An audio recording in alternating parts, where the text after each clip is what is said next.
ଭେଣ୍ଡି ଆଳୁର ଏ simple recipe ଯେ ଏତେ ଟେଷ୍ଟି ହେଇପାରେ, ଭିଡ଼ିଓଟି ନ ଦେଖିଲେ ଆପଣମାନେ ବିଶ୍ୱାସ କରିପାରିବେନି। ଆଶା କରୁଛି ରେସିପିଟି ଆପଣମାନଙ୍କୁ ବହୁତ ପସନ୍ଦ ଆସିବ। ଥରେ ଏଟାକୁ ନିଶ୍ଚିନ୍ତ ଘରେ ଟ୍ରାଏ କରନ୍ତୁ। କେମିତି ଲାଗିଲା ମୋତେ କମେଣ୍ଟ ବକ୍ସରେ ନିଶ୍ଚିନ୍ତ ଜଣାନ୍ତୁ। ଭିଡ଼ିଓଟି ଭଲ ଲାଗିଲେ ଭିଡ଼ିଓରେ ଗୋଟେ ଲାଇକ୍, କମେଣ୍ଟ ଆଉ ସେୟାର କରିବାକୁ ଅନୁରୋଧ। ଚ୍ୟାନେଲରେ ନୂଆ ଥିଲେ ଚ୍ୟାନେଲକୁ ସବସ୍କ୍ରାଇବ୍ କରି ପାଖରେ ଥିବା ଅଲ୍ ବଟନ୍ ପ୍ରେସ୍ କରି ନେଇଯାଆନ୍ତୁ। ଯାହାଦ୍ୱାରା ମୋର ଆଗକୁ ଆସୁଥିବା ସମସ୍ତ ନୂଆ ନୂଆ ଭିଡ଼ିଓ ଆପଣମାନଙ୍କୁ ପ୍ରଥମ କରି ଦେଖିବାକୁ ମିଳିବ। ଫେସବୁକ୍ କିମ୍ବା ଇନଷ୍ଟାଗ୍ରାମରୁ ଦେଖୁଥିଲେ ଫଲୋ କରିବାକୁ ଅନୁରୋଧ। ନମସ୍କାର, ଖାଣ୍ଟି ଓଡ଼ିଆ କିଚେନରେ ଆପଣମାନଙ୍କୁ ଅନେକ ଅନେକ ସ୍ୱାଗତ। ଚାଲନ୍ତୁ ରେସିପି ଆରମ୍ଭ କରିବା। ପ୍ରଥମେ ଏଠି ଗୋଟେ କଡ଼େଇ ମୁଁ ଗରମ କରି ନେଇଯାଉଛି। ସେଥିରେ ଗୋଟେ ବଡ଼ ଚାମଚ ତେଲ ଆଡ୍ କରୁଛି। ଦୁଇଟି ବଡ଼ ସାଇଜ୍ର ଆଳୁକୁ ମୁଁ ଏମିତି ଲମ୍ବା ଲମ୍ବା ସାଇଜ୍ରେ କାଟି ନେଇଯାଇଛି। ଏଥିରେ ମୁଁ ସ୍ୱାଦ ଅନୁସାରେ ଅଳ୍ପ ଲୁଣ ଆଡ୍ କରୁଛି। ଆଳୁକୁ ହାଲକା ଆମେ ଭାଜି ନେଇଯିବା। ବେଶୀ ନାହିଁ, ଯେମିତି ଆମେ 4ରୁ 5 ମିନିଟ୍ ଲୋ ଫ୍ଲେମ୍ରେ କଭର୍ କରିକି ଭାଜି ନେଇଯିବା। ଯେମିତି ଆଳୁ ଆମର ସିଝିବ ଆଉ ସେଥିରେ ଗୋଟେ ବଢ଼ିଆ କଲର୍ ଆସିଯିବ। ମଝିରେ ମଝିରେ ଟିକେ ଗୋଳେଇ ଦେଉଥିବେ। ଏଇଠି ଦେଖନ୍ତୁ 5 ମିନିଟ୍ ପରେ ମୁଁ ଦେଖୁଛି ଆଳୁରେ କେତେ ବଢ଼ିଆ ଆମର ଗୋଟେ ଗୋଲ୍ଡେନ୍ କଲର୍ ଆସିଯାଇଛି। ଏବେ ଆଳୁକୁ ଆମେ ଗୋଟେ ଜାଗାକୁ କାଢ଼ି ନେଇଯିବା। ଏଇଥିରେ ଦେଖନ୍ତୁ ଏବେ ବି ଆଉ ଟିକେ ତେଲ ଅଛି। ସେଇ ଅଳ୍ପ ତେଲରେ ଆମେ ଏବେ ଭେଣ୍ଡିକୁ ଭାଜି ନେଇଯିବା। ଭେଣ୍ଡି ଏଇଠି ମୁଁ 300 ଗ୍ରାମ ନେଇଛି। ଆଉ ତାକୁ ଗୋଟେ ଭେଣ୍ଡିକୁ ଏମିତି ମଝିରୁ ମୁଁ ଦୁଇ ପିସ୍ କରିକି କାଟି ନେଇଯାଇଛି। ଭେଣ୍ଡିରେ ବି ଆମେ ଏବେ ସ୍ୱାଦ ଅନୁସାରେ ଲୁଣ ଆଡ୍ କରି ନେଇଯିବା। ଭେଣ୍ଡିକୁ ଯେହେତୁ ସିଝିବା ପାଇଁ କମ୍ ସମୟ ଲାଗିଥାଏ, ଭେଣ୍ଡିକୁ ଆମେ ବେଶୀ ସମୟ ନାହିଁ 3ରୁ 4 ମିନିଟ୍ ଲୋ ଟୁ ମିଡିୟମ୍ ଫ୍ଲେମ୍ରେ ଭାଜିବା। ପୁରା ଲୋ ଫ୍ଲେମ୍ କରିବେନି, ନହେଲେ ଭେଣ୍ଡି ପୁରା ସିଝିଯିବ। ତରକାରୀରେ ପକେଇଲା ବେଳକୁ ଆହୁରି ବେଶୀ ସିଝିଯିବ, ଭଲ ଲାଗିବନି। 3ରୁ 4 ମିନିଟ୍ ହେଇଗଲା ପରେ ଆମେ ଏବେ ଭେଣ୍ଡିକୁ ଗୋଟେ ଜାଗାକୁ କାଢ଼ି ନେଇଯିବା। ଏବେ କଡ଼େଇରେ ମୁଁ 2 ବଡ଼ ଚାମଚ ତେଲ ଆଡ୍ କରି ନେଇଯାଉଛି। କିଛି ଏଠି ବଡ଼ି ମୁଁ ଭାଜି ନେଇଯାଉଛି। ଭେଣ୍ଡି ଆଳୁ ତରକାରୀରେ ଏମିତି ବଡ଼ି ଦେଲେ ଟେଷ୍ଟ ବହୁତ ବଢ଼ିଆ ଆସିଥାଏ।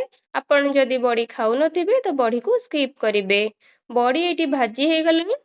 ତ ଏଇଠି ମୁଁ 2ଟି ମିଡିୟମ୍ ସାଇଜ୍ର ପିଆଜ ନେଇଛି। ତାକୁ ଏମିତି ମୁଁ ଲମ୍ବା ଲମ୍ବା ଏକଦମ ଚୁନା ଚୁନା ପିସ୍ କାଟି ନେଇଯାଇଥିଲି। ଏବେ ପିଆଜକୁ ଆମେ ଗୋଲ୍ଡେନ୍ କଲର୍ ହେଲା ଯାଏ ଭାଜି ନେଇଯିବା। ପିଆଜ ଭାଜି ହେଲା ଭିତରେ ଆମେ ଗୋଟେ ମସଲା ରେଡ଼ି କରିବା। ତା ପାଇଁ ମୁଁ ଏଠି ଗୋଟେ ଛୋଟ ଚାମଚ ସୋରିଷ ନେଇଛି, 2ଟି ଶୁଖିଲା ଲଙ୍କା ନେଇଛି, ଗୋଟେ ବଡ଼ ଚାମଚ ଜିରା ନେଇଛି, ଆଉ 15ରୁ 16ଟି ହବ ରସୁଣ ନେଇଛି। ତାକୁ ଗୋଟେ ସ୍ମୁଥ୍ ପେଷ୍ଟ ଆମେ ବନେଇ ନେଇଯିବା। ଏଇଠି ଆମର ପିଆଜ ଏକଦମ ଗୋଲ୍ଡେନ୍ କଲର୍ ଭାଜି ହେଇଗଲାଣି। ଏବେ ଆମେ ଯୋଉ ମସଲା ପ୍ରସ୍ତୁତ କରିକି ରଖିଛନ୍ତି ତାକୁ ସେଥିରେ ଆଡ୍ କରି ନେଇଯିବା। ଏବେ ସେ ଗ୍ରାଇଣ୍ଡର ଜାରକୁ ଧୋଇକି ମୁଁ ଅଳ୍ପ ପାଖାପାଖି ହାଫ୍ କପ୍ରୁ ବି କମ୍ ହବ ପାଣି ସେଥିରେ ଆଡ୍ କରି ନେଇଯାଉଛି। ଏବେ ଆମେ ଯାହା ଶୁଖିଲା ମସଲା ଆଡ୍ କରିବା। ଏଥିରେ ଲଙ୍କା ଗୁଣ୍ଡ ମୁଁ ଗୋଟେ ଚାମଚ ଆଡ୍ କରୁଛି, ହଳଦୀ ଗୁଣ୍ଡ ଗୋଟେ ଚାମଚ ଆଡ୍ କରୁଛି, ସ୍ୱାଦ ଅନୁସାରେ ଅଳ୍ପ ଲୁଣ, କାହିଁକିନା ଆମେ ଆଳୁ ଆଉ ଭେଣ୍ଡିରେ ବି ଲୁଣ ଆଗରୁ ଆଡ୍ କରିଛେ। ଗୋଟେ ମିଡିୟମ୍ ସାଇଜ୍ର ଟମାଟୋକୁ ସେଥିରେ ମୁଁ ଚପ୍ କରିକି ଆଡ୍ କରୁଛି। ଏବେ ମସଲାକୁ ଆମେ କଭର୍ କରିବା। ଲୋ ଫ୍ଲେମ୍ରେ 5 ମିନିଟ୍ ଯାଏ ତାକୁ କୁକ୍ ହବା ପାଇଁ ଛାଡ଼ିଦେବା। ଏଇଠି ଦେଖନ୍ତୁ 5 ମିନିଟ୍ ହେଇଗଲା ପରେ ମସଲା ଆମର ବଢ଼ିଆ ସେ କୁକ୍ ହେଇଯାଇଛି। ସାଇଡ୍ରୁ ତେଲ ବି ଟିକେ ଟିକେ ବାହାରି ଆସିଛି। ଏବେ ଆମେ ଯୋଉ ଆଳୁକୁ ଭାଜିକି ରଖିଥିଲେ ତାକୁ ଆମେ ମସଲାରେ ଆଡ୍ କରିବା। ଆଳୁକୁ ବି ଆମେ ମସଲା ସହିତ ପାଖାପାଖି 2 ମିନିଟ୍ ଯାଏ ପୁରା ଲୋ ଫ୍ଲେମ୍ରେ ଟିକେ କଷି ନେଇଯିବା।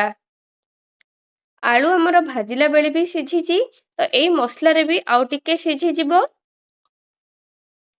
2 ମିନିଟ୍ କଷି ସାରିଲା ପରେ ଏଥିରେ ମୁଁ 2 ଗ୍ଲାସ୍ ପାଣି ଆଡ୍ କରୁଛି। ଆପଣଙ୍କୁ ଯେତିକି ଗ୍ରେଭି ଦରକାର ସେହି ହିସାବରେ ପାଣିର ଆପଣ କମ୍ କିମ୍ବା ବେଶୀ କରିପାରିବେ। ପାଣିକୁ ଏଠି ଆମେ ବଏଲ୍ କରିବା ପାଇଁ ଛାଡ଼ିବା ଆଗ ଗ୍ରେଭିକୁ। ଏଇଠି ଦେଖନ୍ତୁ ଆଳୁ ଏଇଠି ପାଖାପାଖି ଆମର 80% କୁକ୍ ହେଇଯାଇଛି। ଏବେ ଦେଖନ୍ତୁ ଗ୍ରେଭିରେ ଆମର ବଏଲ୍ ଆସିଯାଇଛି। ଏଇ ଷ୍ଟେଜରେ ଆମେ ଯୋଉ ଭେଣ୍ଡି ଭାଜିକି ରଖିଥିଲେ ତାକୁ ଆଡ୍ କରି ନେଇଯିବା। ଅଲରେଡି ଏଇଠି ଆଳୁ ଆମର 80% କୁକ୍ ହେଇଛି, ଆଉ ଭେଣ୍ଡିକୁ ବି ଆମେ ଭାଜିଥିଲେ ତ ସିଝିବା ପାଇଁ ବେଶୀ ସମୟ ଲାଗିବନି। ଯୋଉ ଆମେ ବଡ଼ି ଭାଜିକୁ ରଖିଥିଲେ ତାକୁ ଏବେ ଆମେ ଗ୍ରେଭିରେ ଆଡ୍ କରିବା। 2ଟି ଆମ୍ବୁଲକୁ ମୁଁ ଭିଜେଇ ନେଇ ଯାଇଥିଲି ତାକୁ ସେଥିରେ ଆଡ୍ କରି ନେଇ ଯାଉଛି। ଏବେ ଆମେ ୟାକୁ କଭର କରିକି ଲୋ ଟୁ ମିଡିୟମ ଫ୍ଲେମ୍ରେ 5 ମିନିଟ୍ ଯାଏ କୁକ୍ କରି ନେଇଯିବା। ଏଇଠି ଆମର ଗ୍ରେଭି ଏକଦମ ରେଡି ହେଇଗଲା। ଏବେ ଆମେ ୟାକୁ ତଡ଼କା ଦବା। ତଡ଼କା ଦେବା ପାଇଁ ଗୋଟେ ତଡ଼କା ପ୍ୟାନରେ ମୁଁ ଗୋଟେ ଛୋଟ ଚାମଚ ତେଲ ଗରମ କରି ନେଇଯାଇଛି। ସେଥିରେ ଏବେ ଶୁଖିଲା ଲଙ୍କା ଆଡ୍ କରୁଛି, ଗୋଟେ ଚାମଚ ପଞ୍ଚ ଫୁଟଣ ଆଡ୍ କରୁଛି, କିଛି ଏଥିରେ ଭୃସଙ୍ଗ ପତ୍ର ଆଡ୍ କରୁଛି। ଭୃସଙ୍ଗ ପତ୍ର ଆଡ୍ କରି ସାରିଲା ପରେ ମୁଁ ଏଥିରେ ଛେଚିକି ରଖିଥିବା 5ରୁ 7 ପାଖୁଡା ରସୁଣ ଆଡ୍ କରି ନେଇଯାଉଛି।